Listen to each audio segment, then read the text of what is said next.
What's up, Katie Buzz, and welcome back to the channel. This is going to be a tutorial for this cowl sleeve. Yes, there's actually a cowl sleeve, like how you have a cowl neckline. This is a sleeve design that can be done for a short sleeve and a long sleeve as well. You can use it for mid-weight fabrics like this Duchess satin like I have used for my sample, or you could use it for a satin type soft material. If you'd like to see how I developed the pattern from a basic sleeve and tested it as well, then keep watching.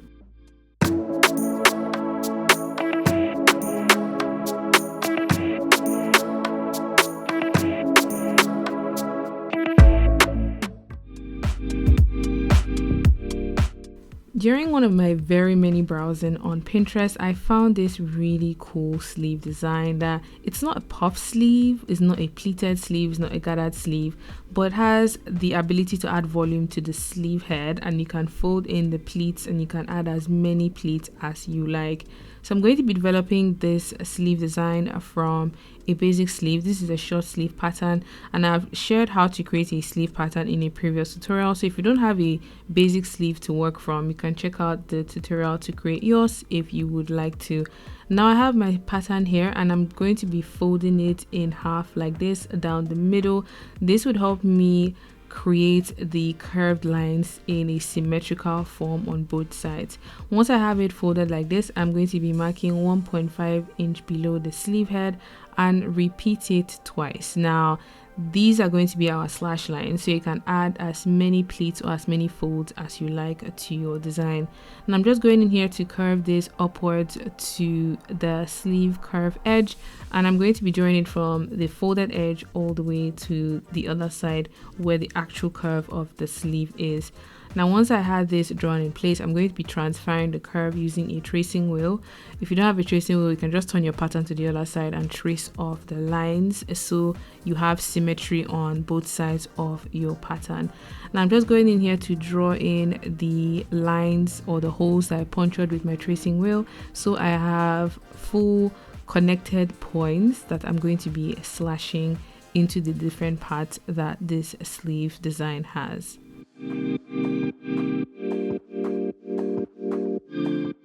Starting from the top edge, I'm just cutting the panels, entirely cutting them off so I have all of them separate from each other, and that way I'm able to add the volume that I want to add into that part of the sleeve. For demonstration purposes, I only created 3 panels. You can create 4 or 5. Just know that when you slash it, you will need to spread it, and when you spread it, you're adding volume to the sleeve. Now I'm going to be spreading my panels by 2 inches between them, and I'm going to be taping it down to extra pattern paper that I've added underneath like so, and I'm going to repeat this for all of the panels. So the same 2 inches spread distance between them. I'm going to sellotape the panels onto the paper that is underneath, and once I have all of them taped down, I can go in to draw in the new sleeve curve, especially on the sides, because we've added volume but the panels are not connected on the sides because we've added some extra measurement into the sleeve design. So I'm just going in here to tape down this last panel on top, which is the top of the sleeve or the sleeve head.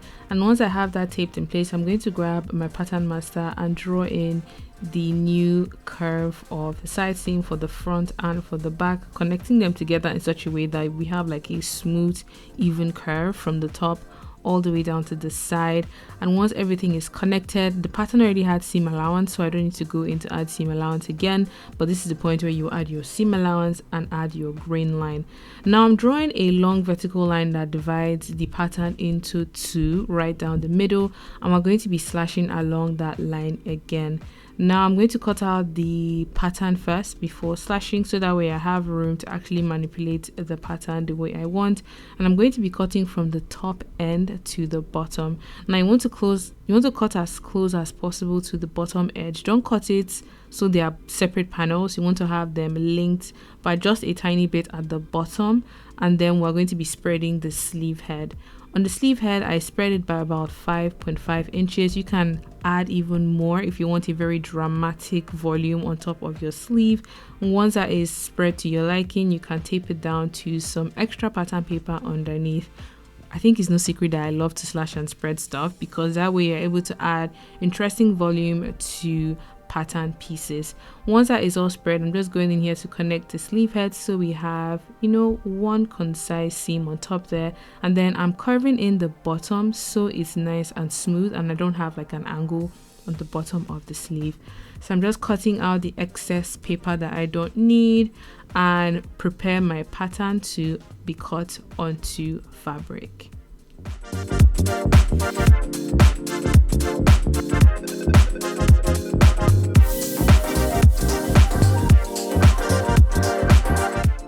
This is the pattern all done. I ended up adding a grain line right through the middle of the pattern, my annotations and all that good stuff. You would need to cut a pair of this, one for your left and one for your right hand side. But because this is more of like an experimentation video, I'm just going to be cutting half of my front and half of my back and just one piece of the sleeve. Now I've gone ahead to pin the sleeve onto some simple Duchess satin fabric. This is one of those sleeve designs that works for both heavyweight and lightweight fabrics, depending on how you want the sleeve to be. If you want it to stand and be structured, then you would want to work with like fabric with more body. But if you want it to drape nicely, then you want to work with a lighter fabric. Do not forget to cut your notches, because that is going to ensure that when it's time to fold in everything into the armhole, you are able to like fold it in a way that it all matches up nicely, especially the top edges when you added the extra measurement, and along the sides where you added those extra measurements when you slashed and you spread your pattern. So these are all the pieces I have for my experimentation today. I just cut one side of my sleeve. I have half of my front and half of my back. This is what I call a sample, just to check my measurements. I'm not necessarily going to be wearing this piece. Now the first thing I'm going to be doing is I'm going to be pleating in the extra measurements that we added first along the side. So I'm folding in one side and matching the notches on the other side, folding it and pinning them together. I'm going to repeat this for all of the different additional measurements that we added. Remember, we had 3 panels, so we have 3 sort of like excess points that we need to pleat back into the sleeve along the side. Once I was done doing that, and then went back to the sleeve head, because we added measurements along the sleeve head as well, and that one I'm going to be pleating it inwards and matching them up right on top of the sleeve head, so it makes a really nice beautiful pleat that opens up towards the side of the sleeve. And I'm just going to fold them in and then add some pins and set this aside.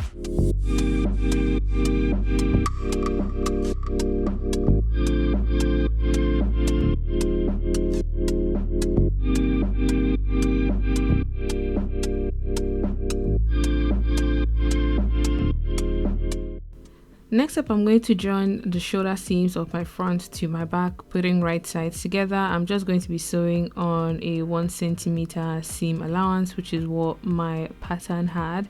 This I'm just going to do a back stitch at the beginning and the end to ensure nothing unravels and give it a nice press. I'm going to grab the sleeve and I'm going to be putting right sides together, and I'm going to be pinning sleeve head to the shoulder seam.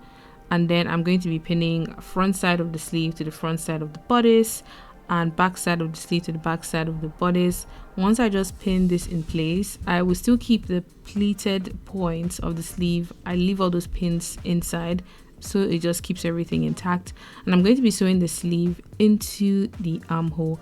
Sewing the sleeve on a flat like this is a slightly easier version to fit sleeves into armholes of garments. You can also join up the side seam of your dress or of your top and the side seam of your sleeve, and then you fix it on a round, so you're like fitting 2 circular seams together. That's another way that you can join the sleeve, but for simplicity's sake, I have done it like on the flat, which is how I'm doing it here.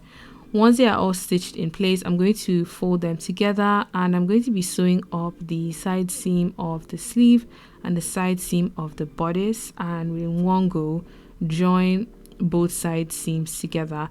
I'm sewing here on a 1 centimeter seam allowance, and I'm sewing up the side seam of my experimental or my sample bodice, and I'm going to be sewing up the side seam of my sleeve as well. Give everything a nice press, and I'm going to just pop this on my mannequin to just check. Now this is what it looks like. I say if I had my way, I would have added at least 1 or 2 more pleats. It just would have given it more more jazz, more like vibe and more energy. But for like a starting point, I'll say it's not bad. I feel like I would prefer this sleeve in a drapey, like silky satiny fabric. It's just my personal preference, but if you want something that is structured like this, you have the freedom to do so. This on like a blazer jacket would be amazing. This on a dress, on a tailored dress would look really, really cool. This on a jumpsuit would look amazing as well. Also on a simple like shirt would look really nice. But what do you guys think? What should I make with this sleeve design? I would love to know. Leave your thoughts and suggestions in the comment section down below, or we might just make it happen. If you enjoyed this video, give it a thumbs up. If you'll be trying this out, don't forget to tag me on social media at Kimday Designs on your recreations. And until my next video, have a good morning, afternoon, and evening wherever you are. Bye.